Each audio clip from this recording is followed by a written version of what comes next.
Alhamdulillahirabbil alamin wassalatu wassalamu ala nabiyyil karim sayyidina Muhammadin al-amin wa ala alihi wa sahbihi wa dhurriyyatihi wa ummatihi ila yaumiddin wa ba'd.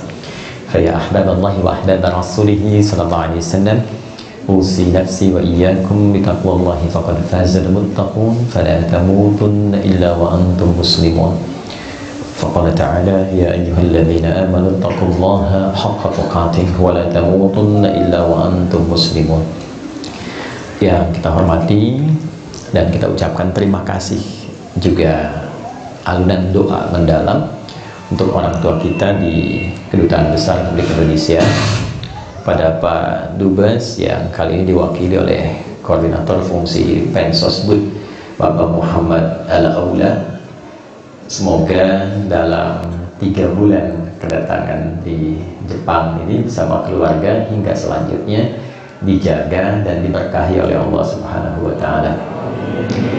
Tadi beliau kasih saya tebak-tebakan, kalau bisa menjawab beliau dari mana 3 kali, maka beliau akan traktir saya. Saya gagal. Cuma memang bukan karena gagalnya, Pak, karena saya menginginkan yang ditraktir itu lebih banyak. Karena itu saya kasih tahu ya, beliau dari Singaraja, Bali ya.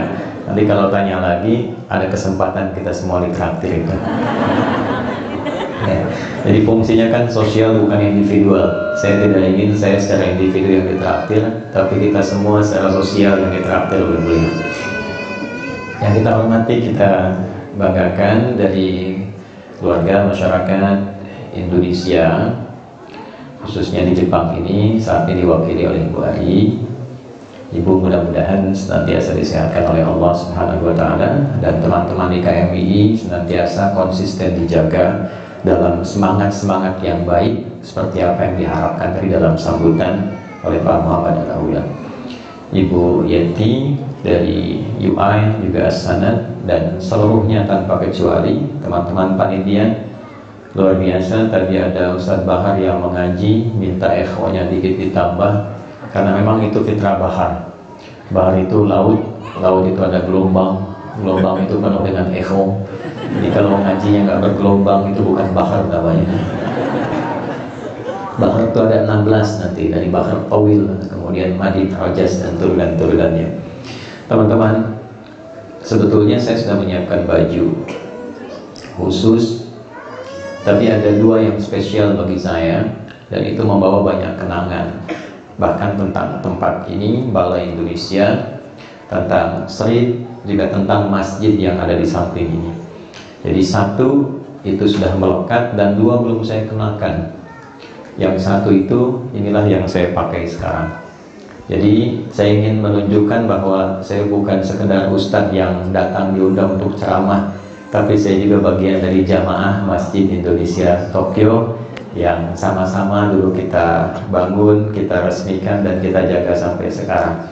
Jadi Pak Muhammad Al-Aula, baju ini baju legenda, Pak ya. Jadi bukan hanya menunjukkan kita konsisten untuk mengisi dan menghiasi ibadah di masjid kita ini, tapi juga 1, kita konsisten membangun keteladanan. Jadi kita ingin tunjukkan bahwa jika ada masyarakat migran khususnya yang hadir di Jepang ini, maka jamaah-jamaah masjid di sini mesti jadi teladan dari turunan sikap-sikap kebaikan yang ada. Jika ada yang terpecah dan terpencar, kita yang insya Allah ingin menyatukan seluruhnya. Karena itu di masjid, teman-teman yang PCINU, PCIM, yang lain-lain, itu insya Allah kita bisa menikmati ibadah bersama-sama dengan cara yang baik, dan bertoladan dengan cara juga yang maksimal bisa kita kembangkan. Saya berharap teman-teman dari yang menginisiasi ya, dulu ada Haji Bambang almarhum, kita doakan semoga diterangi kubur beliau, selalu jadi amal saleh. Mas Yusuf, Mas Rio yang sudah tidak ada di sini, ada Pak Harun, Pak Wilopo dulu ya, dan ini beliau masih konsisten. Kalau ingin belajar konsisten, pada beliau masih di sini, dari mulai merawat di rumah sakit sampai menyiapkan bakso, itu pakarnya tuh. Teman-teman, waktu kita singkat. Untuk itu, saya mohon izin untuk berdiri supaya uraian yang teman-teman mintakan temanya untuk kita bahas bersama, kita bisa lebih optimalkan.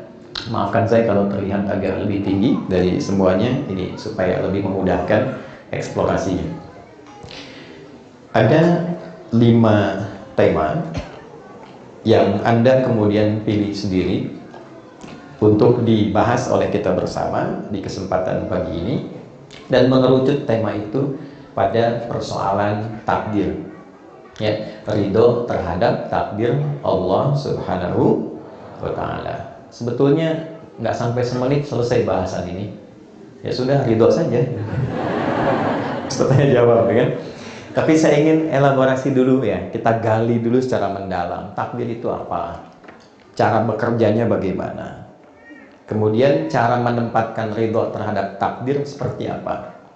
Nah, saya akan coba berusaha menggambarkan itu sesuai dengan turunan-turunan di ayat Al-Quran, di hadisnya bagaimana, lalu kita buat semacam visualisasi skematik supaya paham, oh ini kesini alurnya, ini kesini arahnya. Ceramah monolog itu gampang, tinggal terangkan ayatnya ini, hadisnya ini, terus ridho aja, selesai. Tapi problem dasarnya yang terjadi saat ini, mohon maaf, ada sebagian umat Islam mungkin besar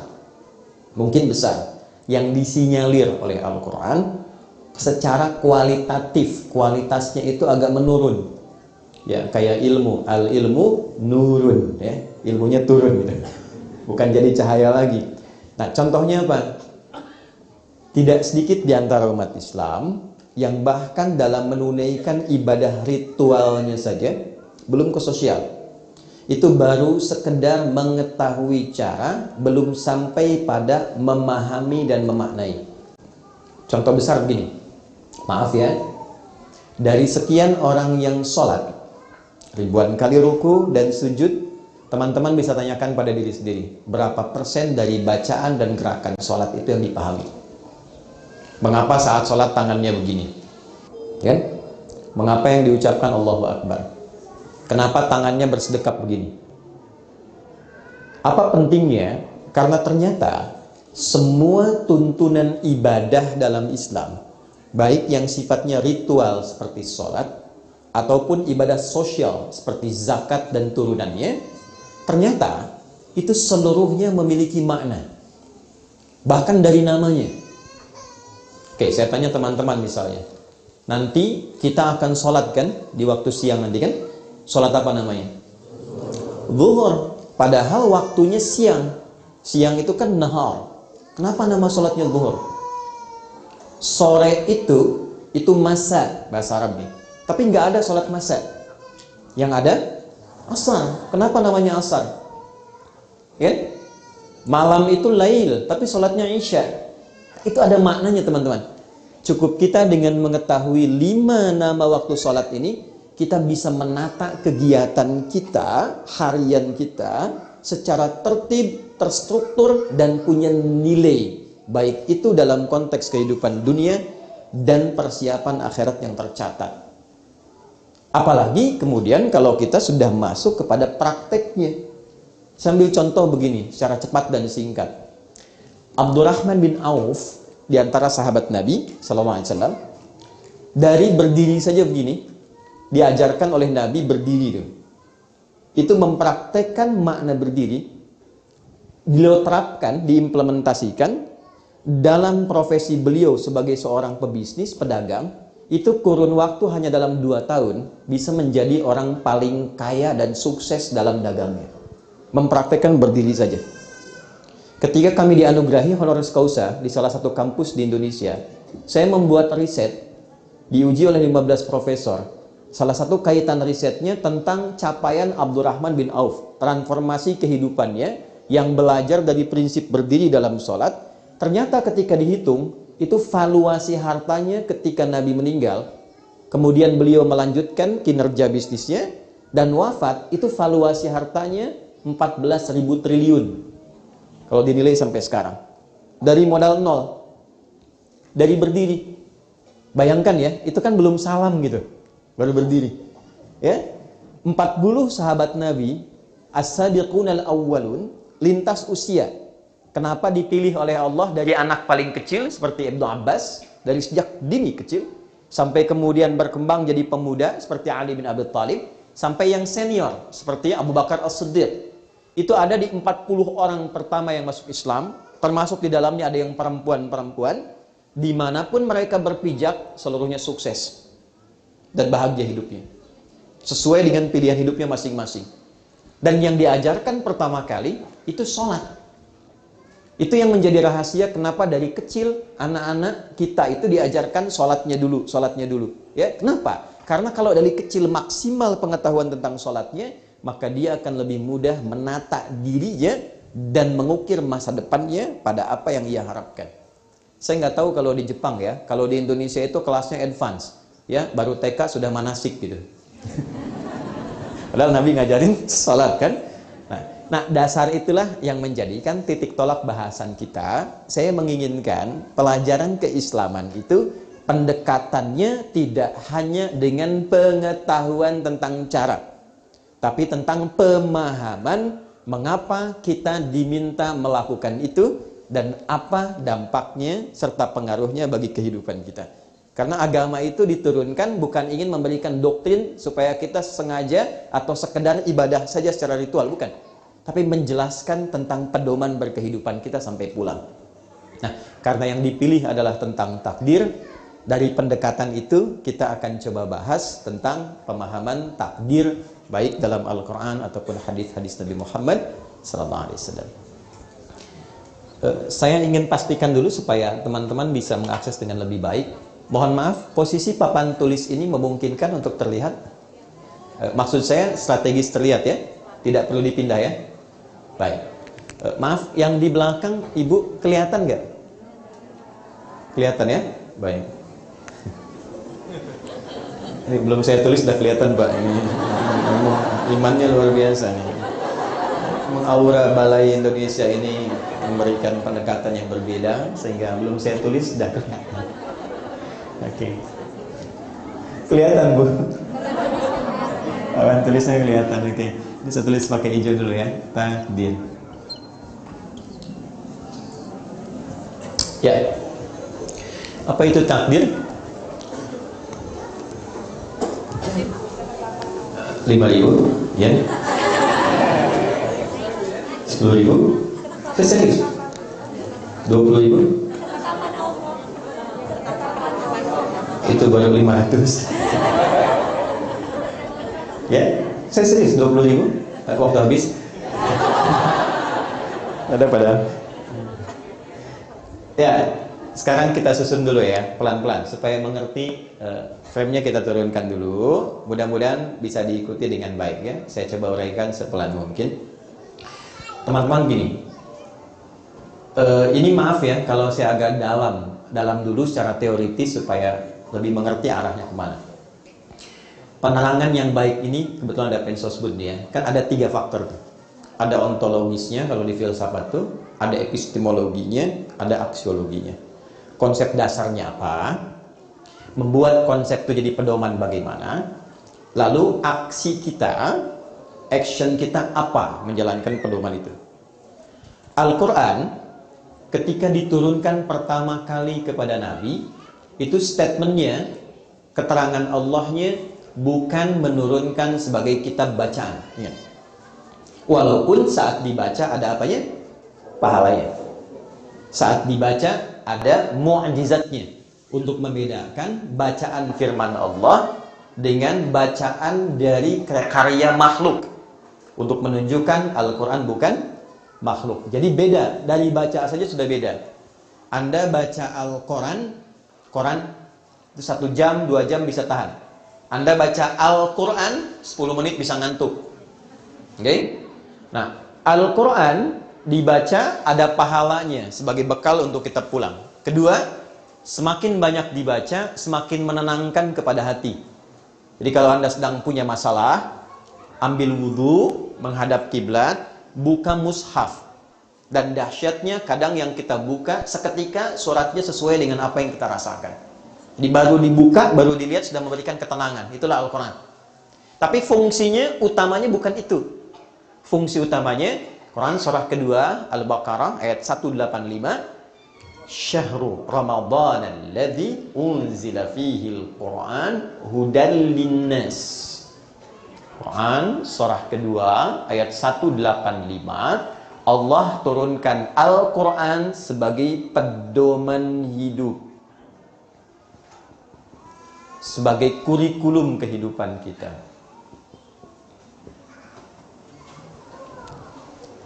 Jadi memosisikan Al-Quran 6.236 ayat, 30 juz, 114 surah, dari Al-Fatihah sampai dengan An-Nas, itu isinya kalau kita keluarkan seluruhnya tema-tema tentang kehidupan kita.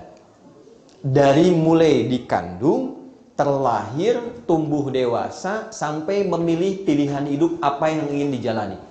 Dari kehidupan rumah tangga sampai ke aspek sosial. Ya, Imam Al-Bukhari itu, beliau menulis kitab fenomenal yang viral sampai sekarang. Itu mengeluarkan tema di Al-Quran, keluarlah 97 tema. Lalu tema-tema ini dibuat secara tematik sesuai dengan aktivitas kehidupan kita yang pernah dicontohkan oleh Nabi. 97 tema ada subtemanya. Ayatnya apa? Hadisnya apa? Ayatnya apa? Hadisnya apa? Dikeluarkan dari kegiatan harian Nabi selama 24 jam. Maka diberi namalah kitabnya Al-Jami' As-Sahih Al-Musnad Al-Mukhtasar min umuri Rasulillahi sallallahu alaihi wasallam wa sunanihi wa ayyamihi. Coba ulangi. Okay. Karena kepanjangan maka disingkat jadi Sahih Al-Bukhari. Jadi Sahih Al-Bukhari itu bukan kitab hadis yang berdiri tunggal, bukan. Itu adalah turunan dari tema-tema kehidupan yang diturunkan dari Al-Quran, lalu ayatnya dimasukkan, lalu disitulah dikuatkan dengan hadisnya. Misal, di sini kan ada mahasiswa pelajar misalnya. Keluarkan tema-tema terkait ilmu apa? Maka kita temukan di tema yang ketiga, namanya Kitabul Ilmi. Ya, maka di situ nanti ada ayatnya. Menghafal yang bagus bagaimana, cara cepat memahami bagaimana, mengawali waktu untuk memulai kita belajar itu bagusnya hari apa, itu sampai ke harinya detil, baik laki-laki atau perempuan. Anda yang sering tanya, Ustadz, iman saya kadang naik turun gitu kan. Kalau naik semangat ibadah, kalau turun ya kadang-kadang yang pokok pun tertinggal. Cara naikkan dan menjaga supaya nggak turun bagaimana? Nanti itu ada di tema yang kedua, Kitabul Iman. Nah, ini yang saya maksudkan. Kita mengaji Quran dengan membaca, bagus. Tapi mengeksplor isi Quran dan mengeluarkan sesuai dengan tema kehidupan yang kita pilih sebagai profesi hidup, itu yang utama.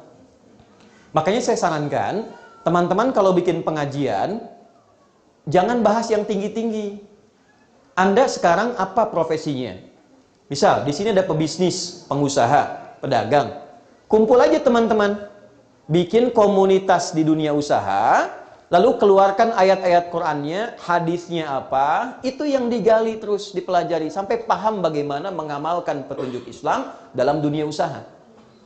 Nah, teman-teman yang perempuan, ibu misalnya di rumah tangga, sering kali bertanya, pernah nggak selama hidup mengeluarkan ayat-ayat tentang istri, tentang ibu?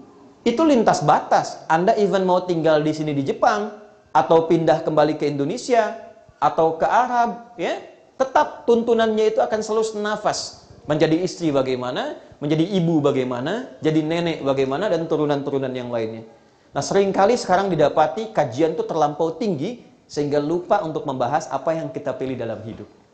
Sekarang, dari pendekatan ini, takdir itu apa? Apa hubungan dengan qada? Seperti apa menjalaninya kita supaya bisa ridha? Teman-teman, takdir disebutkan dan diuraikan kata ini sendiri setidaknya di 5 tempat dalam Al-Quran. Takdir. Oke, pelan-pelan. 1, kita temukan di Quran surah Al-An'am, surah yang ke-6, ayat 96. Kedua, kita temukan di Quran di surah Yasin, surah ke-36, di ayat surah yang sama, di ayat yang sama, ayat 36. Kemudian kita temukan juga 3 di Quran surah Fussilat, surah 41, di ayat ke-12. Ini saya garisi begini. Pelan-pelan ya. Ini saya garisi begini, lalu saya kotaki untuk menunjukkan nanti semua kata tentang takdir di 3 ayat ini dan 3 surah ini ujungnya sama semua. Nanti yang keempat saya khususkan 2 begini. Quran surah Al-Furqan surah 25 ayat 2. Kemudian yang kelima Quran surah Al-Insan. Nah, ini yang paling agak menarik di surah Al-Insan ini, teman-teman sekalian. Saya sengaja tipiskan dulu, nanti buat bikin tebak-tebakan seperti Pak Aula tadi menyampaikan. Ya, fokus dulu. Di 2 bagian ini, yang saya bagi 2 kotak. Yang menariknya, yang 3 ujungnya sama. Yang Al-Insan pun dengan satu lagi Al-Furqan ujungnya serupa. Saya buat kesimpulan cepat dulu, nanti saya turunkan maknanya satu persatu. Ini sengaja saya kosongkan buat nanti kita tebak-tebakan ayat, dan di akhir kalau masih ada waktu, nanti saya akan berikan simulasi cara cepat menghafal Al-Quran dengan nomornya, dengan posisinya, dan mungkin juga dengan halamannya. Kalau masih ada waktu insya Allah. Mau? Mau. Ya. Yuk fokus ini. Takdir dari seluruh uraian ayat Al-Quran yang ditampilkan kepada kita, baik di 5 yang pokok ini dengan namanya Faliqul Isbah, alladhi ja'ala al-layla sakana wasyamsa wal-qamara husbana, dzalika taqdirul azizil alim, wasyamsu tajri bi mustaqarrin laha, dzalika taqdirul azizil alim. Semua takdirul azizil alim, takdirul azizil alim. Hanya di 2 tempat nanti wa qaddaruha taqdira, wa qaddara taqdira. 5 kata takdir di 5 tempat. Yang paling menarik, seluruhnya menguraikan hanya 1 makna yang utama saja. Saya tarik sini. Maaf ya, ini seperti kuliah supaya agak sedikit mendetil ya. Takdir adalah ketetapan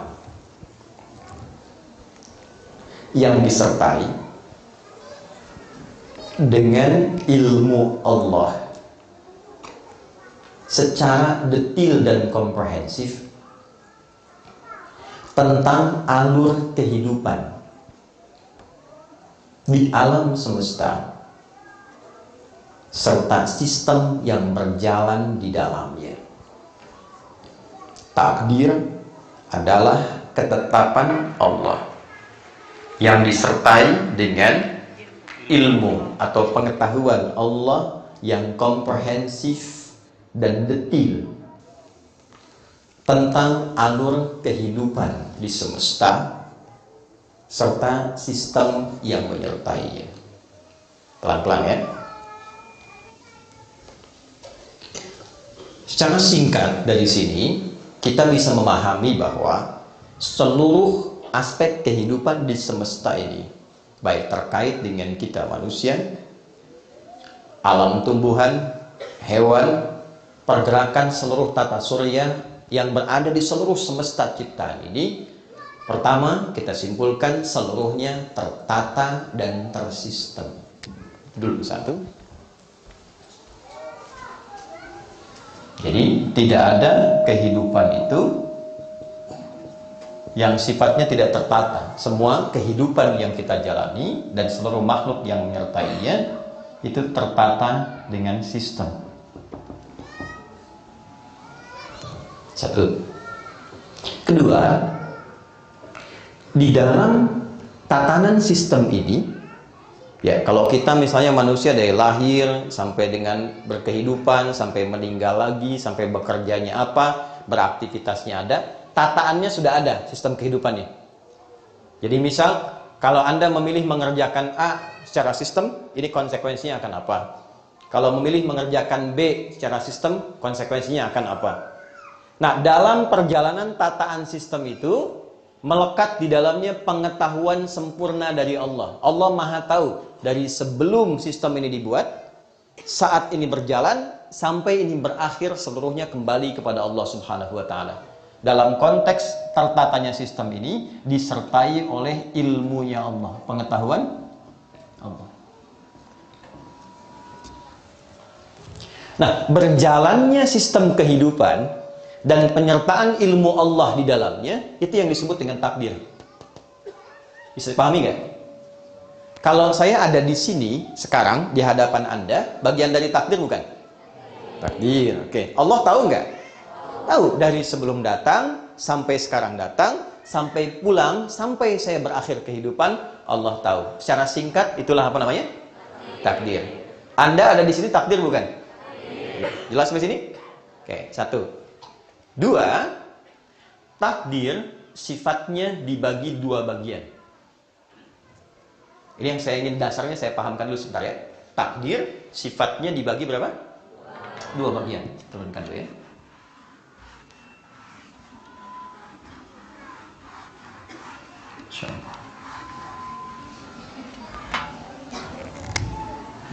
Ada takdir yang sifatnya given, tidak bisa diusahakan, tidak bisa diikhtiarkan.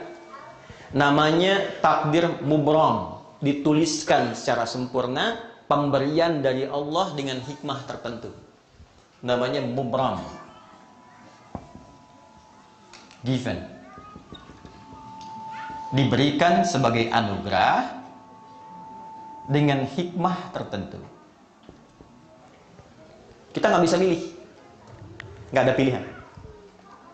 Contoh, saat terlahir bisa milih nggak? Tidak. Ya, yang paling menarik begini, ada yang mengharapkan laki-laki lahir perempuan, ada yang mengharapkan perempuan lahir laki-laki. Ya, siapapun levelnya, even itu orang misalnya soleh sekali atau perempuan solihah sekali, dia berdoa minta laki-laki. Tapi kalau kehendak Allah dalam takdir ini perempuan, tidak akan bisa merubah takdirnya, tetap perempuan. Contoh, kenal Maryam? Saya bilang kenal, saya pulang nih.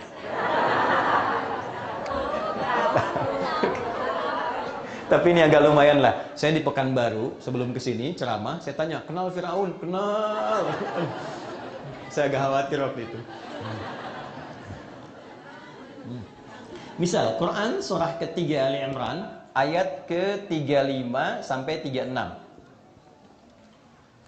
Saya mau gambarkan gini, kenapa saya tanya Maryam. Maryam itu alaihissalam, Bunda Maria, sosok yang ditampilkan dengan terhormat dalam Al-Quran. Sosoknya mulia, terjaga diri, dihormati, solehah. Saking solehahnya, beliau itu kalau berdoa, bahkan belum berdoa, meminta rizki tentang dunia, itu seketika sebelum doanya terangkat, meminta, rezekinya sudah diberikan. Jadi kalau di mihrabnya itu butuh makanan, makanan sudah ada. Ya, butuh buah, buah sudah ada. Sampai paman yang mengasuhnya Nabi Zakaria ketika masuk ke mihrabnya, itu mengkonfirmasi kepada Maryam dari mana semua ini. Untuk menunjukkan di lisannya sudah kenal Allah atau belum. Nanti itu ada di ayat 37-nya. Kullama dakhala 'alaiha Zakaria al-mihraba wajada 'indaha rizqa. Setiap pamannya masuk ke mihrab beliau mendapatkan rizki di dalamnya. Solehnya luar biasa. Ibunya pun itu solihah. Namanya Hannah. Ya, Hannah punya suami namanya Imran. Imran nanti punya saudara namanya Zakaria. Hannah punya saudari namanya Elyasobat. Kita kenal dengan Elizabeth. Nanti Zakaria dengan Elyasobat melahirkan John atau Yahya. Kemudian Imran dengan Hannah itu orang soleh dan solihah. Saking soleh dan solihahnya, semua orang dan pemuka agama pada saat itu menyimpulkan, karena ada gambaran dari kitab suci yang lalu akan dilahirkan seorang nabi istimewa di era itu, dan mereka tandanya terlahir dari perempuan yang sangat solihah. Semua menyimpulkan Hannah sedang mengandung, dan pasti yang lahir dari Hannah ini seorang laki-laki dan akan menjadi nabi. Maka saat kandungan itu membesar, Imran meninggal dunia, lahirlah kemudian dari Hannah itu yang diduga dan diharapkan laki-laki, ternyata yang lahir perempuan. Maka ketika lahir perempuan itu, keluarlah di lisan beliau yang mulia. Perhatikan kalimatnya, Quran surah ketiga ayat 36. Falamma wada'atha qalat rabbi inni wada'tuha unta. Maka ketika Hannah melahirkan itu, beliau langsung kemudian menyampaikan permohonannya kepada Allah dengan mengatakan begini, ya Allah, yang lahir perempuan.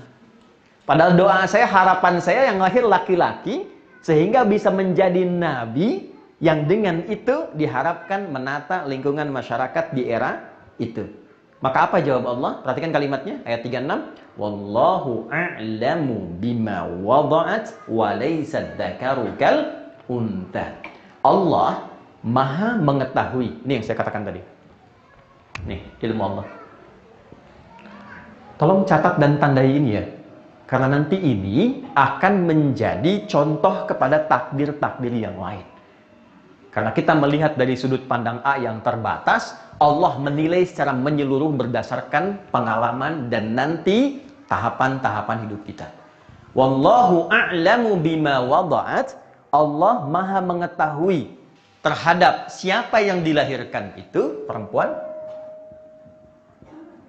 Oke. Walaysa dzakaru kal unta. Dan engkau berharap laki-laki, ternyata yang lahir perempuan. Aku lebih tahu, kata Allah, dengan ilmuku tentang yang lahir ini. Dan jangan salah menilai bahwa perempuan pun punya keistimewaan yang tinggi di hadapan Allah yang berbeda dengan laki-laki. Ini hikmahnya. Jadi ketika semua berharap laki-laki unggul, laki-laki punya kehebatan tertentu, laki-laki yang bisa jadi nabi dan rasul, Allah berikan persepsi yang lain supaya tidak ada kesan bahwa ketika lahir perempuan itu sifatnya rendah. Disimpulkan setengah laki-laki. Disimpulkan tidak punya keistimewaan yang seperti laki-laki miliki. Kata Allah, di perempuan pun ada keistimewaan yang laki-laki nggak punya. Ya, jadi ini untuk memberikan kesan kalau lahir laki-laki, alhamdulillah. Kalau lahir perempuan pun, alhamdulillah. Karena Allah Maha tahu tentang hakikat kehidupan kita. Nah, di titik inilah kemudian ditunjukkan tentang kekuasaan Allah melalui penetapan takdir yang sifatnya tidak bisa dirubah. Paham nggak sampai sini? Ya, itu satu bagian pertama. Jadi kalau kita mendapatkan takdir yang sifatnya seperti itu, yang diperlukan dari diri kita bukan merubah takdir. Karena sampai kiamat kurang 2 hari pun gak akan bisa dirubah. Sehari lagi buat sadar bahwa itu salah. Lalu ada kesempatan taubat itu. Ya? Nah, tapi tugas kita menemukan hikmahnya. Apa yang diinginkan Allah dari keadaan diri saya yang saya terima saat ini. Itu yang kita cari. Jadi bukan cari perubahannya. Yang dicari adalah hikmah. Poin. Oke ya? Nanti dalam kajian yang berbeda kita bisa bahas misalnya perempuan bagaimana, laki-laki bagaimana, sehingga bisa menempatkan takdir perempuan sesuai dengan jalan hidupnya. Ya, saya ambil contoh. Laki-laki itu di bahasa Arab standar, mau di Al-Quran, mau di hadis, namanya cuma satu. Ini menunjukkan karakter ya. Rajulun. Sendirian. Kalau banyakan, tetap hurufnya masih sama. Hanya ditambah alif menunjukkan banyak. Rijalun. Dari ra, satu. Jim, kemudian lam. Untuk menunjukkan sikap fisik satu yang tegap, kuat. Makanya kaki disebut rijlun karena kuat. Dia bisa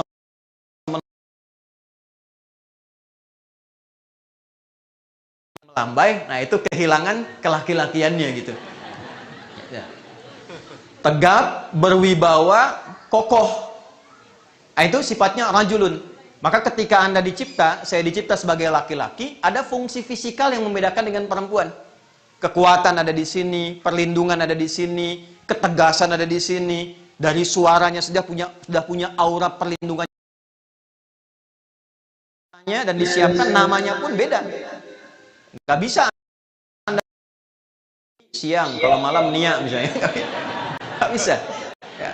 Nah, itu secara fungsional, fisik. Jadi dari nama saja dan dari tampilan fisik itu sudah punya arti, arahnya ke sini, difungsikan seperti ini. Kenapa laki-laki nanti diberikan satu instrumen pencarian nafkah? Karena dengan sifat ini rujuliahnya. Kembali ke perempuan. Perempuan itu dia punya 2 nama. Satu mar'ah, Mar'ah, bukan marah. Nah, mar'ah. Ibu-ibu pemarah, mar'ah. Mar'atun. Itu artinya mar'ah nggak, Bu? Ini ibu loh. Yang nggak dimiliki oleh laki-laki. Dari kata muru'ah. Muru'ah itu satu sosok yang senang tampil indah. Beda dengan laki-laki.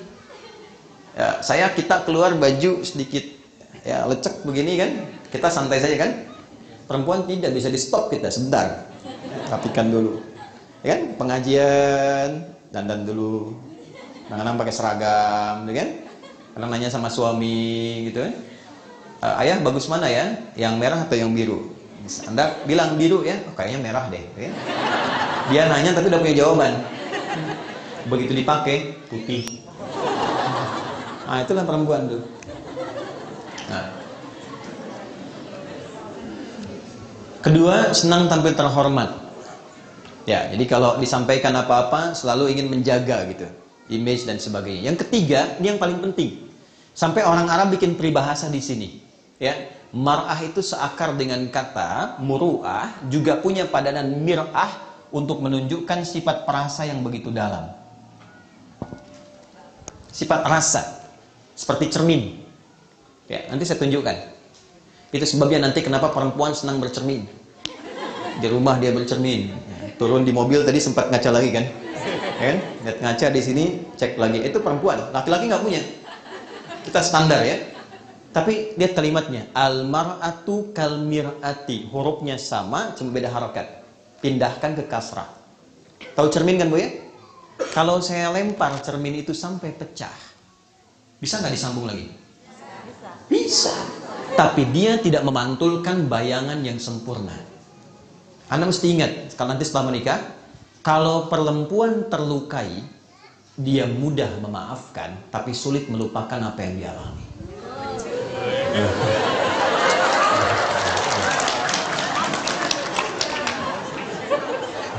Ahli sejarahnya. Nanti Anda kalau diskusi bertengkar tentang masalah hari ini, kejadian 10 tahun lalu diungkit lagi. Ini marah. Yang mau saya katakan, ini yang saya maksud given ya. Jadi kalau Anda mengalami ini, artinya Anda memahami istri saya, ini anugerah Tuhan yang khusus, gak bisa dirubah. Okay? Dengan sifat-sifat dasarnya. Tapi ketika dia berkumpul bareng-bareng, itu katanya berubah dari mar'ah menjadi nisa. Laki-laki rijal, rajul rijal. Perempuan mar'ah jadi nisa. Jauh sekali. Apa itu nisa? Bukan.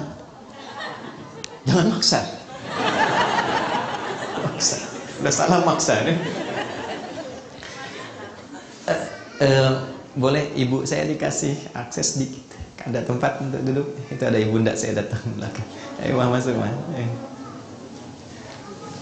Jarang-jarang beliau mau nyertai dan hari ini alhamdulillah. Silakan.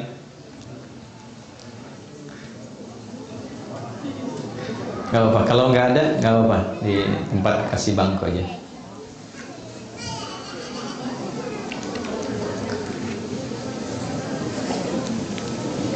Dia ada istri juga datang, alhamdulillah. Bukannya itu tuh yang ini.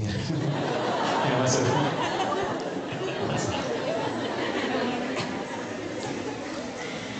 Ya, saya termasuk golongan yang bertauhid, istrinya satu.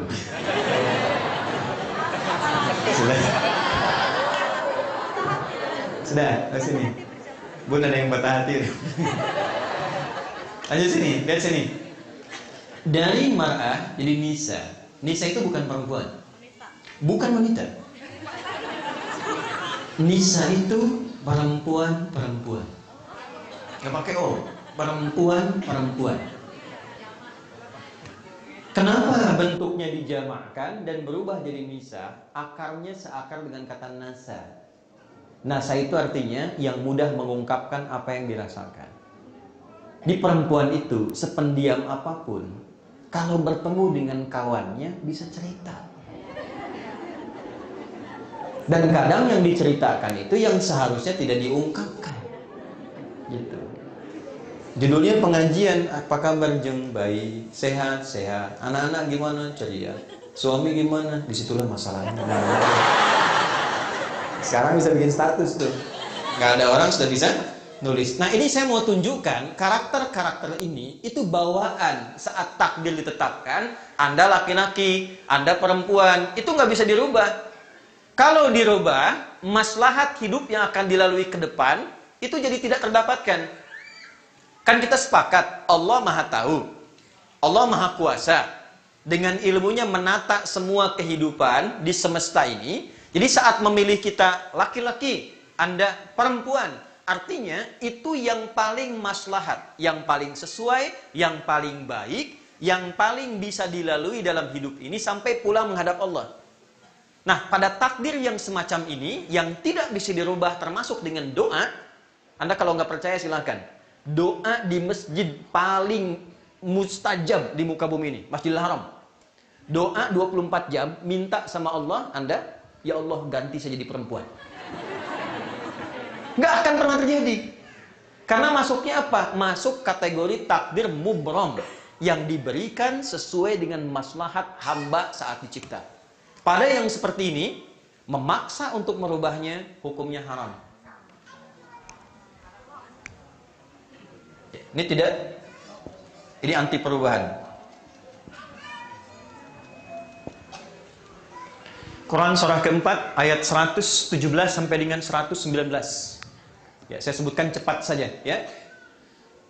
La'anahullah, setan dilaknat oleh Allah Subhanahu wa taala. Sudah? Kemudian dia mendeklar, saya akan dengan laknat ini, saya akan jadi musuh manusia yang diantara fungsi saya, wala udillannahum wala umanniyannahum, saya akan sesatkan manusia, saya buat diantaranya pandai berangan-angan sehingga lupa dengan realita kehidupan.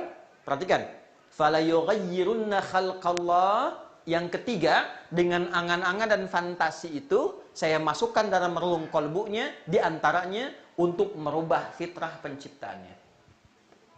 Rata-rata kan yang ingin memutuskan diri berubah gender, karena fantasi kan awalnya. Ya kan? Bukan karena kesimpulan bahwa, oh saya ini seorang perempuan yang terperangkap dalam fisik laki-laki. Bukan. Kan hayalan aja, imajinasinya. Ya karena banyak fantasi, banyak imajinasi, dilekatkan oleh setan, maka dipandu ia untuk merubah keadaan dirinya dan merubah fitrah yang diberikan oleh Allah pada golongan takdir yang pertama. Biasanya, maaf ya, biasanya kalau sistem yang pertama ini diberikan dan kemudian dipaksa untuk berubah, itu tidak mudah menjalani hidupnya. Karena keluar dari tata kehidupan yang awal. Itulah sebabnya diharamkan itu bukan ingin membatasi kita dalam satu kehidupan, tapi untuk menjaga keadaan kita tetap terhormat dan baik dalam berkehidupan.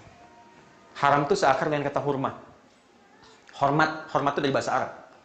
Ya. Haram terambil dari kata hormat, diturunkan hukum haram untuk menjaga keadaan kita tetap terhormat. Bukan ingin membatasi ruang gerak kita. Sebab kalau Anda kerjakan perbuatan itu, kehormatan Anda akan runtuh. Korupsi itu dilarang, bukan ingin membatasi Anda mengumpulkan harta, bukan. Tapi untuk menjaga Anda supaya tidak jatuh kehormatan Anda. Sebab kalau Anda korupsi, kehormatan Anda jatuh. Anda mencuri, kehormatan Anda jatuh. Allah punya sikap kasih dan sayang, tidak menginginkan dengan sayangnya hamba kehilangan kehormatannya. Maka turunlah hukum yang disebut dengan haram. Kenapa haram mencela? Sebab ketika mencela, Anda pasti jatuh kehormatannya. Keluar dari sini, Anda cela orang. Ya, orang akan kebingungan. Yang ada menyimpulkan bahwa di lisan Anda ada sesuatu yang kurang terhormat. Itulah sebabnya muncul hukum haram. Takdir yang pertama ditetapkan oleh Allah. Selain mengantarkan kita pada kemaslahatan selama hidup, juga menjaga keadaan diri kita tetap terhormat. Kalau nggak percaya ya, Anda keluar dari sini, langsung katakan pada istrinya, mama apa kabar, gitu ya. Kehormatan Anda hilang itu seketika. Nah ya, satu, paham ini ya? Jadi nggak usah aneh-aneh. Pada sesuatu yang ditoleransi, boleh. Misalnya rambut dicat misalnya kan. Nah dengan cat yang dibenarkan. Yang tidak benar kan cat tembok, cat yang dibenarkan dari sudut pandang warna. Ya, misalnya merah gitu, boleh ya. Tapi yang menunjukkan kepalsuan itu dihukumi terlarang. Untuk menunjukkan saya masih tetap muda, sehingga yang putihnya diganti jadi hitam, saya kan, supaya kelihatan muda. Dengan motif itu, motifnya yang dilarang asalnya, bukan catnya.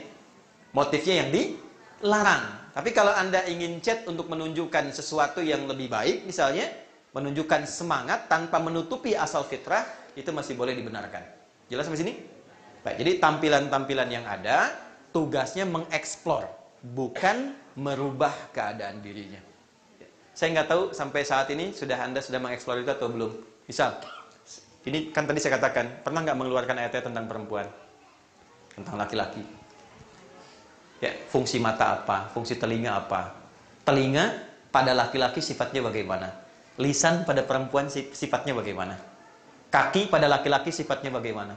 Kaki pada perempuan sifatnya bagaimana? Di Quran itu detil diturunkan, di hadis detil dijelaskan. Sampai perjalanan hidupnya. Kalau jadi anak mesti bagaimana? Ya, jadi suami mesti bagaimana? Sebelum menikah itu sudah ada ayatnya. Dan dikasih bocor halus dalam Quran. Nanti masalah yang akan terjadi dalam rumah tangga akan seperti ini. Di laki-laki begini, di perempuan begini, di anak begini, di suami begini, di istri begini, dengan ibu mertua mungkin begini, dengan bapak mertua mungkin begini. Solusinya seperti ini, ada semua. Rata-rata persoalan rumah tangga terjadi dan tidak bisa diselesaikan bukan karena kurang harta, bukan karena kurang tinggi kedudukan, tapi kurang mempelajari pedoman hidup dalam menjalani takdir kehidupan itu. Itu poinnya. Ini satu dulu. Yang kedua, ada yang disebut dengan takdir mu'allaq namanya. Nah, ini yang sering salah kesimpulan.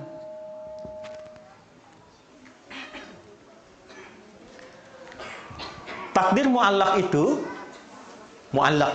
Ya. Saya keluarkan istilah bahasa Arabnya supaya nanti ada pemahaman yang mengakar. Ya.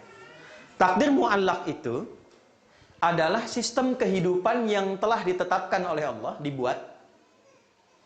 Tapi dalam pelaksanaannya, kita diberi pilihan untuk menjalani.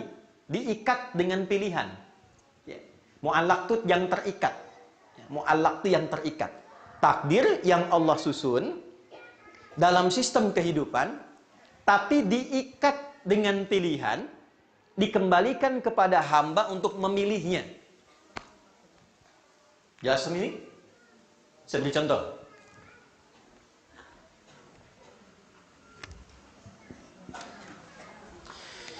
Ini ada jeruk.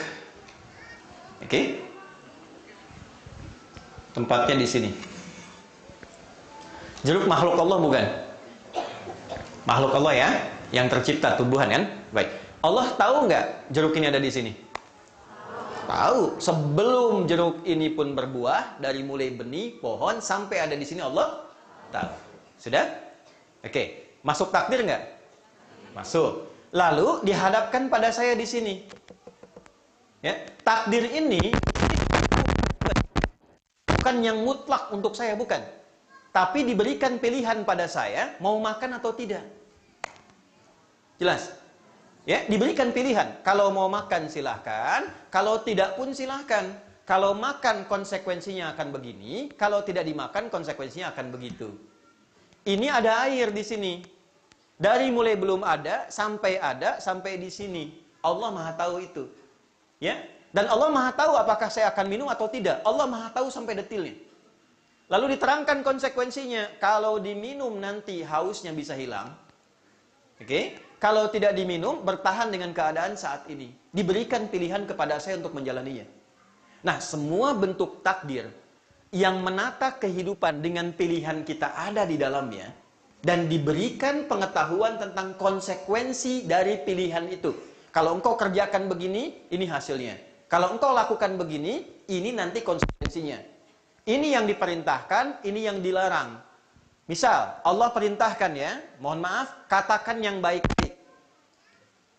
Lisan kemudian akan berkata, lisan punya pilihan, silahkan katakan yang baik. Kalau kata-kata keluar baik, konsekuensinya akan seperti ini.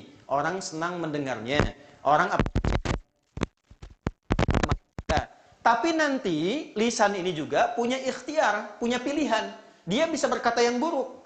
Tapi Allah katakan, kalau Anda pilih ini, Anda nggak akan punya teman, orang akan tersinggung. Dijelaskan semua isinya oleh Allah dan diberikan kita yaitu itulah takdir yang sifatnya bisa memilih.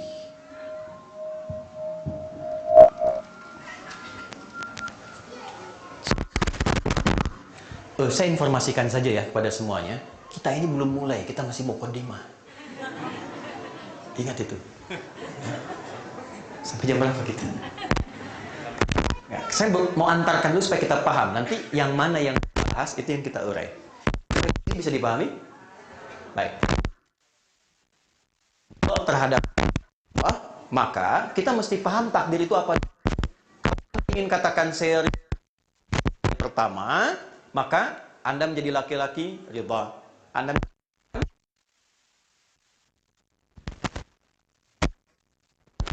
maka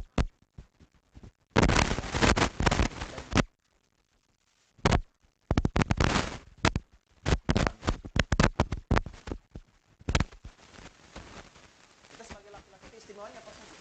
Tugas turunan fungsi kehidupannya. Setelah mengetahui itu, optimalkanlah dalam kehidupan kita.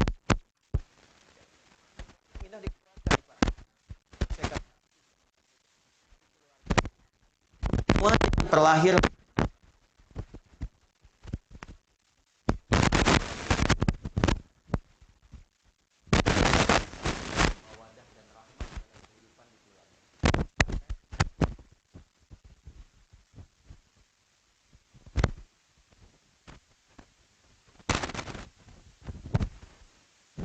kelengkapannya, yang kurang di suami ditemukan di istri.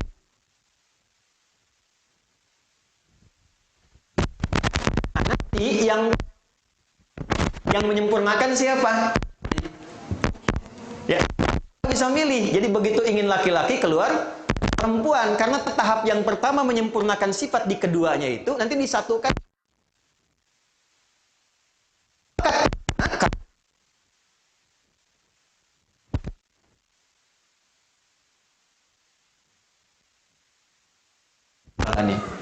Nanti pertamanya begitu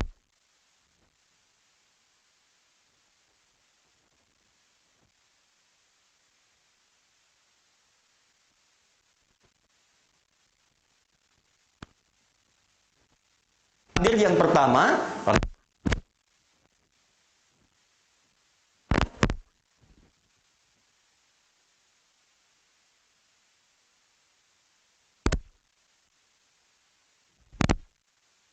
kita runtutkan kayak fungsi atau transportasi organ tertentu dia pada yang sifatnya darurat itu ada kadar-kadar yang masih dibolehkan. Nanti kita rinci kalau ada pertanyaan di dalamnya.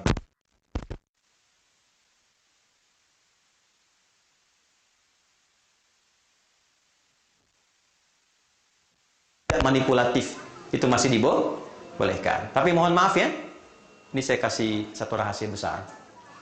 Tapi mohon jagain di antara kita saja.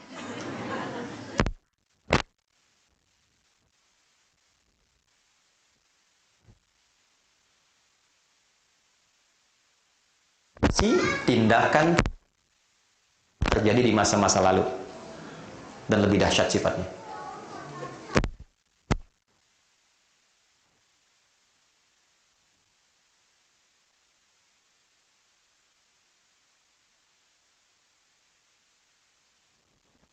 Kan itu pahalanya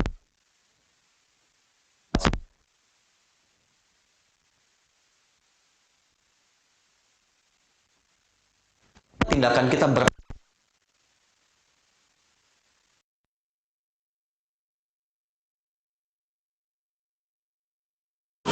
ya kan? Oke, perempuannya ada yang lesbi tidak? Zaman Nabi kejadiannya cuma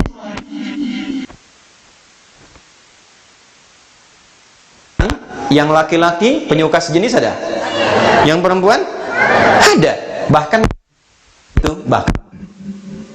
ya hanya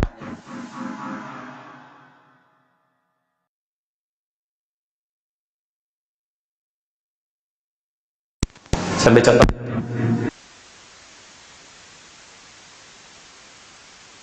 Akan tiba masa pergantian era terus sampai mendekat kiamat. Tandanya apa? Perhatikan kalimatnya. Tandanya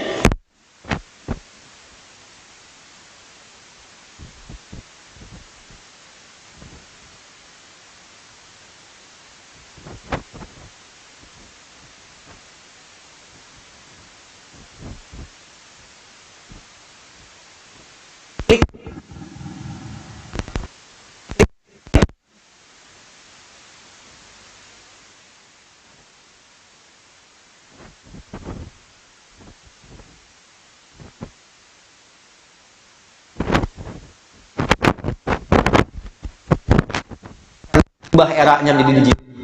Kemudian makin banyak dan sosialnya makin meningkat. Dulu offline, sekarang berubah jadi online. Bandung di Cimahi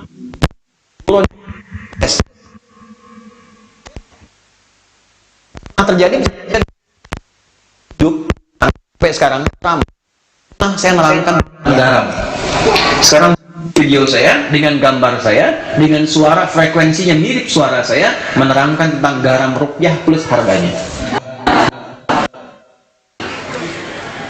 Nah, karena era maka gambaran-gambarannya saat berubah, saat kepercayaan pada diri mulai menurun, saat kemudian eksistensi tubuh pada bagian yang pertama mulai pengen diganti, ketika Anda dia melihat solusi, kita menjalani seperti apa sampai ke tahap itu. Oke, ini bagian yang pertama. Jadi yang pertama saya anggap tuntas pada teman-teman bahwa tidak boleh takdir yang ditetapkan oleh Allah secara given kecuali pencarian terhadap hikmah dan keistimewaannya. Bisa dipahami sampai sini? Oke. Sekarang yang ingin saya eksplor lebih banyak dan di sini saya mohon konsentrasinya. Saya akan pelankan uraiannya dan tolong fokus pada titik ini karena ini mungkin yang paling banyak kita alami dalam kehidupan. Yang kedua, takdir mu'allaq yang bisa kita pilih. Ini nanti akan ada situasi-situasi sampai Anda mengatakan, ya Allah, kapan ini berakhir? Kenapa mesti saya? Gitu kan? Itu ada beberapa turunan di Quran tentang hal demikian. Anda tinggal fokus saja ya. Fokus, kalau mau catat-catat silahkan. Jadi biarkan saya yang terangkan. Tulis, hapus sendiri.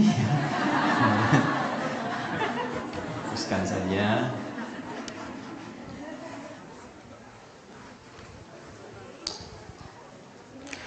Yuk, yang kita bahas tuh satu, ini takdirnya.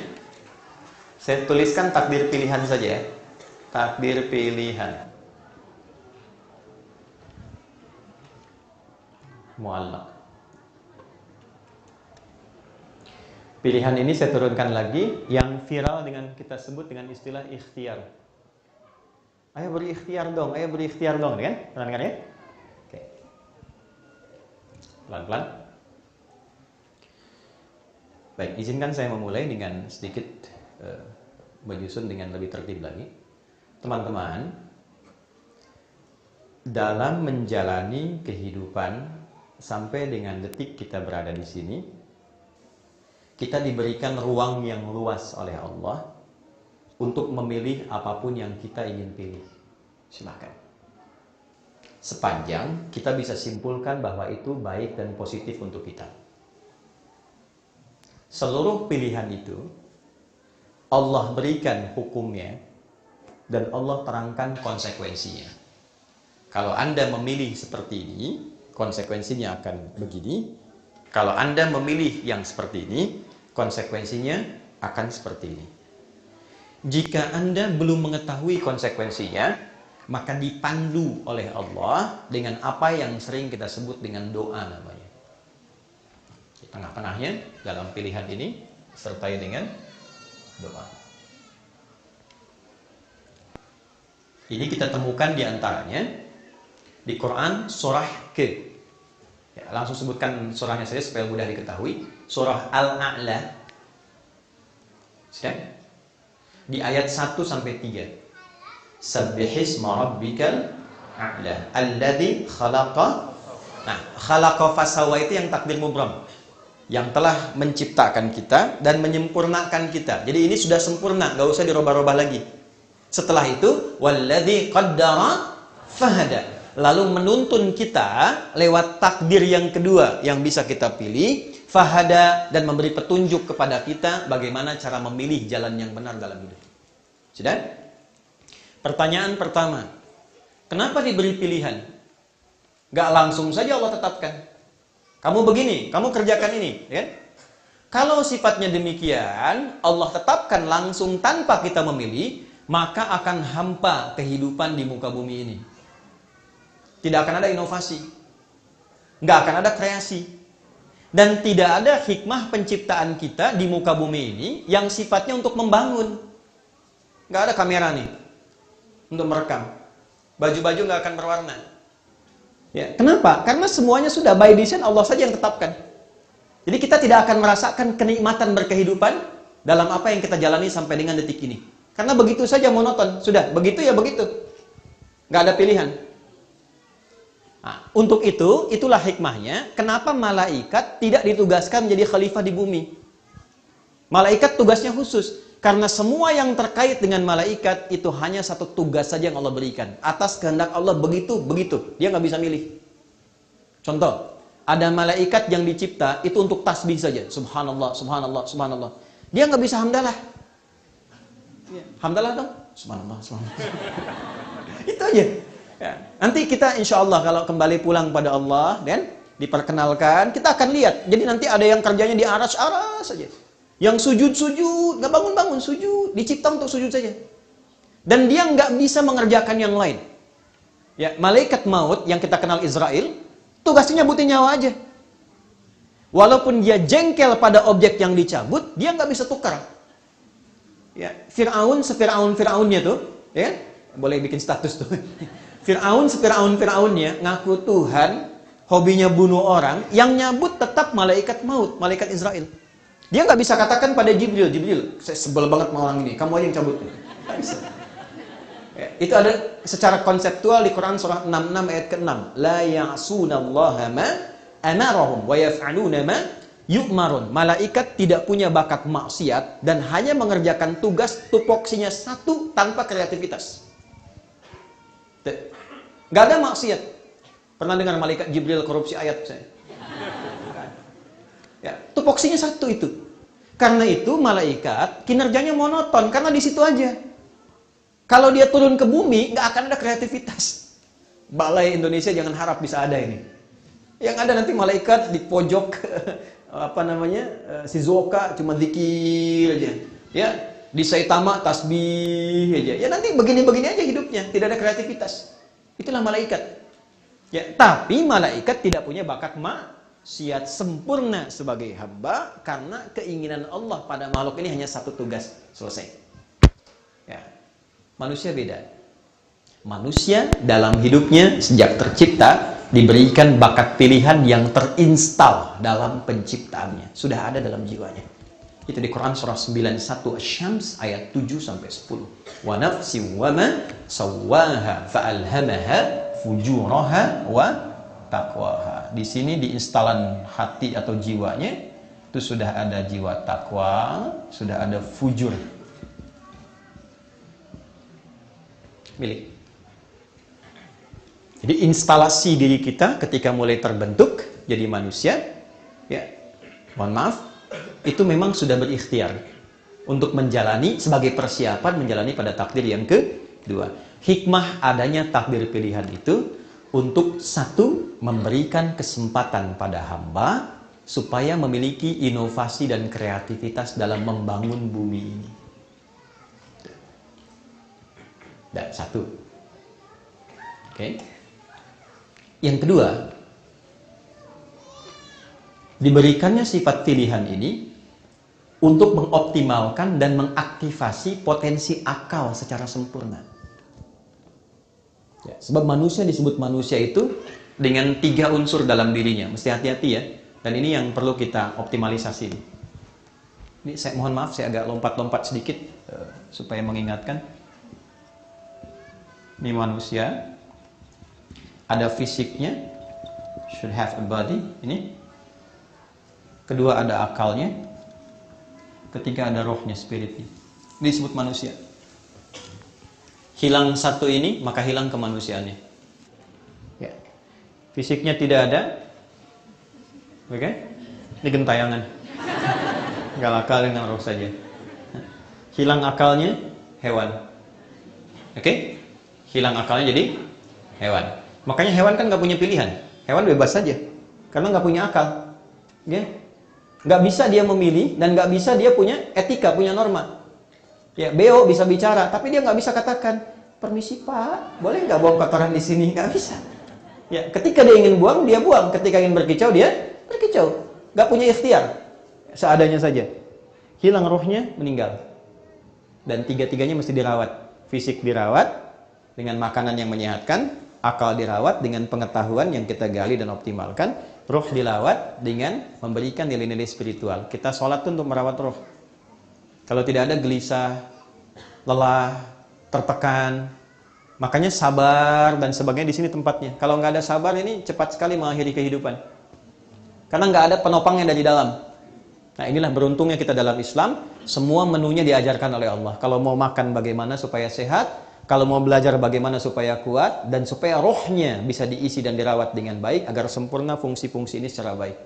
Nah, teman-teman sekalian, perhatikan baik-baik. Fungsi menjalani takdir yang kedua, itu leadernya, itu ada di sini. Tempatnya di sini. Perintahnya ada di situ. Kalau akal nggak punya perintah, dia cuma merumuskan saja. Ya, bagaimana supaya apa yang diperintahkan oleh jiwa itu supaya cepat dieksekusi oleh fisik. Ya, misal di jiwa perintahkan minum, maka akal merumuskan sepersekian detik cepat kepada tangan, cepat ambil. Ambil, tuangkan. Setelah tuangkan, minum dengan tangan kanan, ucapkan bismillah misalnya. Itu sepersekian detik. Tapi kesimpulan untuk memilihnya itu ada di sini. Nah, ini yang kalau tidak dirawat, maka ini yang menjadikan manusia seringkali gelisah, bahkan cenderung bertindak tidak positif dalam kehidupannya. Maka sekarang pembahasan ini, di waktu yang tersisa, kita harus tujukan pada dua hal. Apa saja jenis takdir-takdir yang sifatnya pilihan itu. Yang kedua, bagaimana secara konseptual kita membimbing jiwa kita supaya bisa menuntun kepada takdir yang benar, dan jika salah pilih, kita bisa kembali kepada jalan yang soleh. Di dua inilah sisa bahasan kita, kurang lebih 15 menit ke depan. Setelah itu diskusi kan, saya jawab.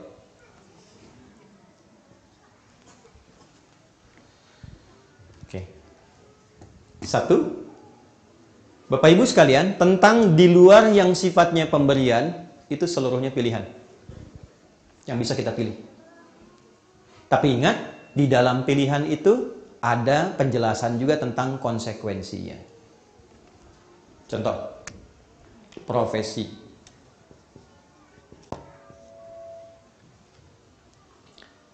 Dalam setiap profesi Anda bebas pilih. Cuma bebas itu pilihannya diikat oleh dua hal. Satu, profesi yang baik. Profesi yang tidak baik, buruk. Ini ada yang salah, ini ada yang salah.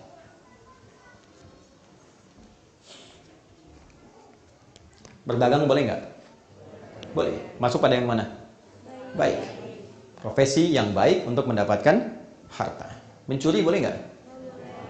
Sekarang di beberapa tempat pemahaman korupsi itu sudah menjadi bagian dari profesi. Di Indonesia itu ada yang ngitung, Pak. Ya, ada yang ngitung. Saya kalau korupsi, bukan saya. Ternyata dipotong videonya, repot. Jadi ada yang menghitung begini, kalau korupsi misalnya dapat 60 miliar, terus dihitung potensi pasal yang terkait dengan itu akan dapat hukuman kurang lebih misalnya 20 tahun. Remisi potong-potong-potong 10 tahun.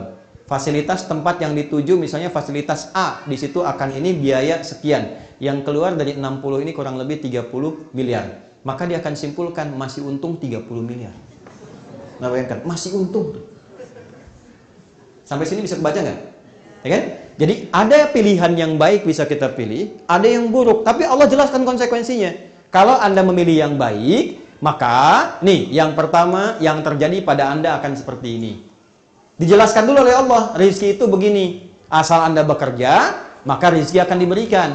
Kalau profesinya baik, akibatnya akan begini. Kalau profesinya buruk, akibatnya akan seperti ini. Di dunia akan begini, di akhirat akan seperti ini. Setelah itu, silahkan Anda mau pilih yang mana. Kalau pilihannya terletak pada yang baik, maka ini yang berfungsi namanya jiwa takwa.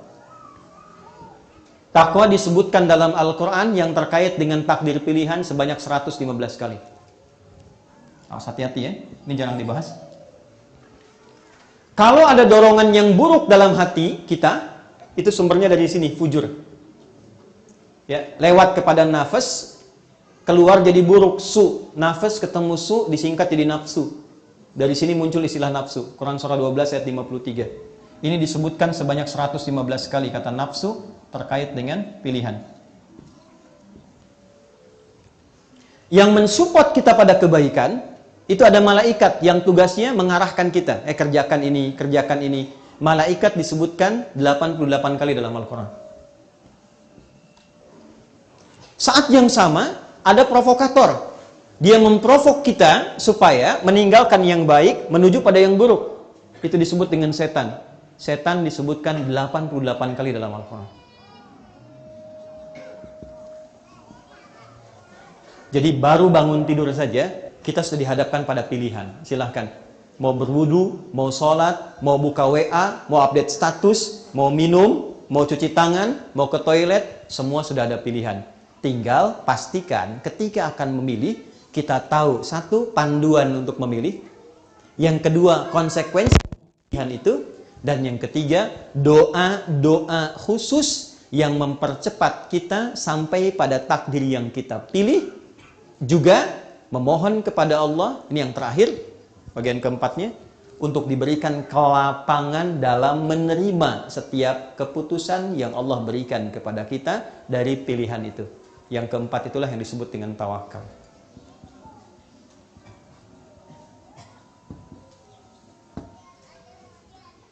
Oke.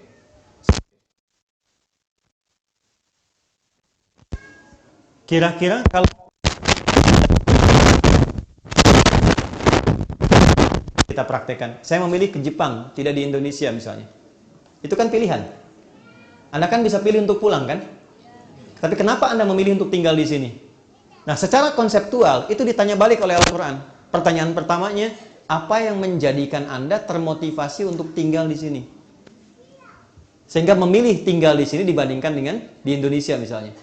Satu, mohon maaf, dari aspek kemanfaatan dunia akhiratnya ada enggak? Misal, dari dunia ada timbangan, di sini lebih tertib misalnya, terasa disiplin, masyarakat nyaman, lingkungan bagus. Aspek akhiratnya gimana? Ketika Anda ditanya di akhirat misalnya, apa yang mendorong Anda tinggal di Jepang untuk kebaikan akhirat Anda? Salah satunya Anda bisa jawab seperti ini misalnya. Misal, ya Allah, di Indonesia sudah banyak tapak bumi yang pernah disujudi untuk menyembah kepada Engkau. Maka saya ingin menjadi bagian di satu tempat yang jarang orang sujud di dalamnya untuk menghadap kepada Engkau. Itu mahal sifatnya. Jelas ya? Oke, itu satu bagian. Tapi yang kedua konsekuensinya adalah Anda mesti belajar juga ketika memilih Jepang misalnya dibandingkan dengan Indonesia, maka pola hidup yang akan kita alami tentu akan ada penyesuaian-penyesuaian di dalamnya. Contoh, dari segi makanan bagaimana, dari segi pergaulan budaya bagaimana, disitulah tugas Anda untuk mengeluarkan, bukan mengeluhkan. Jadi nggak ada ceritanya Anda mengeluh begini, kami kan minoritas di sini ya Ustadz. Saya tanya balik, kalau begitu kenapa Anda ke sini? Yang mesti dipelajari, keluarkan fikih minoritasnya, keluarkan periode Mekahnya. Di situ kan Islam minoritas, yang terbatas, budayanya berbeda, bagaimana berinteraksi dengan terhormat, memuliakan orang lain seperti apa, menghargai sistem kehidupan bagaimana. Keluarkan fikihnya, pelajari dengan baik, buat kreativitas untuk bisa memberikan teladan dalam komunitas, maka di situ kemudian kita menjalani takdir dengan nyaman. Tapi kalau Anda tidak kaji ini, tidak Anda siapkan, misal, maaf ya, Anda hanya mengeluhkan di sini jarang makanan halal, tanpa Anda pernah membuat makanan yang halal untuk dikonsumsi.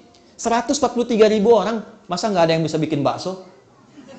Bikin mie, bikin nasi goreng, bangun komunitas, bikin database, contohkan yang baik-baik. Itu yang saya maksudkan mencari solusi dari takdir yang Allah berikan kepada kita. Ini poinnya. Ujungnya tinggal tawakal. Saya tutup. Kenapa tawakal ini penting? Inilah bab ridho yang sesungguhnya. Ini ada dua pilihan, Pak. Kanan dengan kiri.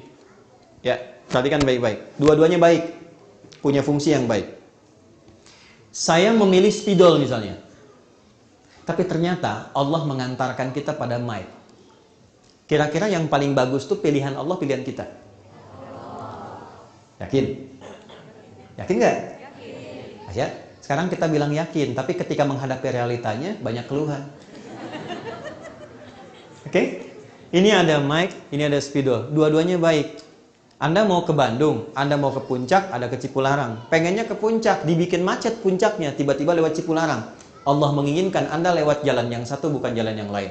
Perhatikan baik-baik. Ini dalam rangka menjemput ridha Allah. Ketika dihadapkan pada pilihan dan tidak mudah dalam memilihnya, maka ikutkan pilihan kita pada pilihan Allah, dan disitulah Allah mengantarkan kita pada takdir yang sempurna. Saya ingin ke Madinah dulu. Maka saya pelajari kurikulum Madinah setahun sebelum saya lulus SMA.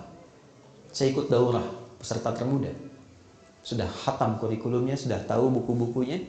Tiba-tiba 2003, saat mulai kami mendaftar, ditanda tangan rekomendasinya oleh orang yang paling berpengaruh di Timur Tengah. Jadi kalau diberikan itu, syarat-syaratnya sudah diterima lah secara ikhtiar. Tapi Allah punya keinginan lain. Terjadi bom Bali.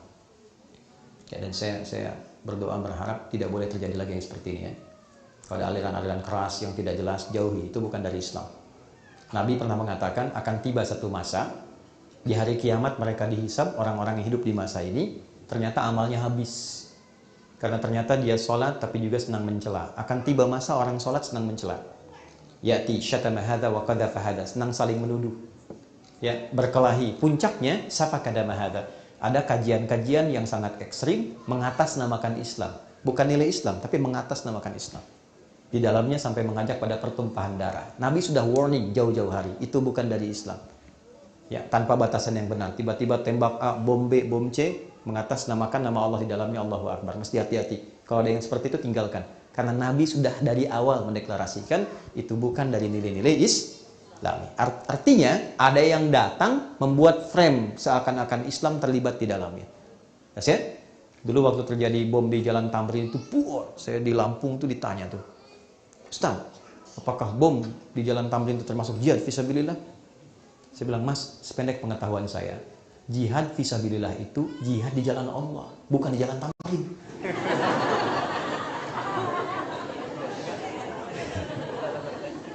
Balik sedikit ya. Bom di Bali terjadi, semua ditutup Bu, Pak, beasiswa. Akhirnya apa yang terjadi? Harap-harap ke Madinah, ternyata transit di Madinah Ciputat, di UIN. Sampai semester 5, saya ngambil percepatan, tinggal satu tahap lagi untuk wisuda. Untuk bikin skripsi waktu itu. Ya, saya ngambil semester pendek ke atas, cepat. Ternyata ada telepon. Ya, nak mau nggak ke Tripoli? Carikan orang dulu, 2 orang untuk ke Tripoli. Saya dapat 1. Secara singkat, setelah saya sampaikan ada 1. Kenapa Adinda saja nggak temani? Saya pilih temani untuk berangkat. Sampai sana ternyata ini yang saya cari. Ternyata Madinah itu tempo dulu imam besarnya Imam Malik. Yang lahir di Madinah, tumbuh di Madinah, berkembang sampai wafat di Madinah. Mazhabnya Maliki dan dikenal dengan Imam Darul Hijrah, imamnya Madinah. Nah, itu diajarkannya di Libya sekarang. Maka Allah antarkan saya ke Libya dulu. Tahun berikutnya, saya ngambil tafsir ternyata di Kairo. Belajar langsung pada Syekh Al-Azhar, Syekh Tantawi Jauhari. Maka belajar, di Bu'uth saya belajar, ke Alexandria beliau saya ikut belajar. Sampai pulang saya dapat hadiah kitab Al-Wasit, tafsirnya beliau. Dan di situ saya belajar mazhab Syafi'i. Dari situ 2010 saya diantarkan juga ke Mekah. Saya ke Madinah juga. Saya masuk Ummul Qura. Kemudian mempelajari pelajaran sistemnya, kurikulumnya. Ya, ternyata di situ saya dapatkan mazhab Hambali. Pulang kembali ke Tripoli, kita bertemu dengan yang Asia Selatan, Pakistan, India dan sebagainya. Kita ikut belajar mazhab Hanafi. Ketika pulang ke Indonesia, saya baru paham kenapa Allah antarkan lewat jalur-jalur ini. Ternyata Allah menginginkan hal yang lain. Kita menginginkan satu mazhab, Allah menginginkan 4 mazhab, karena kondisi masyarakat yang akan dihadapi adalah orang-orang yang sifatnya heterogen dengan 4 mazhab ini. Ya, itu yang disebut dengan sifat tawakal. Ikutkan keinginan kita pada keinginan siapa? Allah. Jika Anda sudah mengerjakan satu hal dan sudah optimal di dalamnya, lalu Allah berikan pilihan kepada kita, jangan simpulkan kalau kurang ideal bahwa itu nggak cocok dengan kita. Bukan. Kesimpulannya, Quran surah 2, saya tutup ayat 216. Kutiba alaikumul qitalu wa huwa kurhul lakum. Kalau Anda berhadapan dengan takdir yang serasa kurang menyenangkan, tolong atasi dulu keadaan hatimu yang masih belum stabil. Perangi perasaan yang tidak baik. Asa an takrahu syai'a fa huwa khairul lakum. Boleh jadi di balik yang tidak Anda sukai ada kebaikan-kebaikan besar yang belum Anda lihat. Wa asa an tuhibbu syai'an wa huwa syarrul lakum. Tapi di balik yang Anda harap-harapkan menurut Anda ideal, kata Allah itu sebetulnya kurang baik buat engkau. Logikanya apa? Rasionalisasinya bagaimana? Wallahu ya'lamu, karena Allah tahu masa depan. Jadi saat Allah ngasih ke kita itu desainnya sampai masa depan. Kamu akan begini, ini solusinya. Kamu akan begini, kekuatannya seperti ini. Nah, yang Allah berikan pada kita itu manfaatnya sampai masa depan kita. Wa antum la ta'lamun, sedangkan engkau tidak tahu tentang itu karena visimu pendek saja untuk kebutuhanmu saat ini. Jadi, secara kesimpulan, ridha terhadap takdir Allah. 1 adalah mengetahui jenis takdir yang diberikan kepada kita dan sekaligus yang kita pilih dalam menjalani kehidupan. 2, ridha terhadap takdir adalah dengan cara menggali, mempelajari, memahami setiap keistimewaan takdir yang melekat pada diri kita dan konsekuensi yang akan kita raih dari setiap pilihan yang kita ambil. Dan yang 3, selalu menyerahkan hasil dari apa yang kita kerjakan kepada Allah dengan sifat tawakal yang sempurna. Itulah yang disebut dengan ridha terhadap takdir Allah Subhanahu wa ta'ala. Jadi, kalau Anda berada di Jepang, ya, itu bukan Anda nggak bisa salahkan, ya Allah kenapa engkau antarkan aku ke sini? Allah tanya balik, kenapa engkau pilih ke sini? Ya kan? Yang ditanya oleh Allah itu ketika engkau sudah berada di sini, apa yang engkau siapkan untuk menjemput takdirmu? Maka belajarlah fikih minoritas. Belajarlah tentang bagaimana berinteraksi dengan orang-orang yang ada di lingkungan kita tinggal. Ya, Nabi kan pernah punya tetangga yang non-Islam, banyak kan? Di fase Mekah, coba lihat bagaimana Nabi memuliakan mereka. Ini yang sesungguhnya kita terapkan. Fikih Mekah ya, kalau bisa KMI itu kalau mengundang ustadz-ustadz yang dibahas, kalau bisa banyakin tentang fikih Mekahnya. Itu indah sekali. Nabi sedang sholat, tiba-tiba ada yang naruh kotoran, ya kan? Karena nggak paham, tiba-tiba ada yang mencela. Tapi pernah nggak Anda melihat bahwa Nabi pernah bersengketa dengan orang Mekah? Silahkan cek. Nggak ada. Terus kenapa urusan parkir mesti rame-rame marah-marah? Ada yang tinggal di negeri orang, kok Anda yang marah-marah gitu kan? Itu coba kita lihat bagaimana Nabi berinteraksi dalam kehidupan. Itu yang sangat luar biasa. Nah, ini yang mau saya kaji, kita jeda dulu untuk berdiskusi.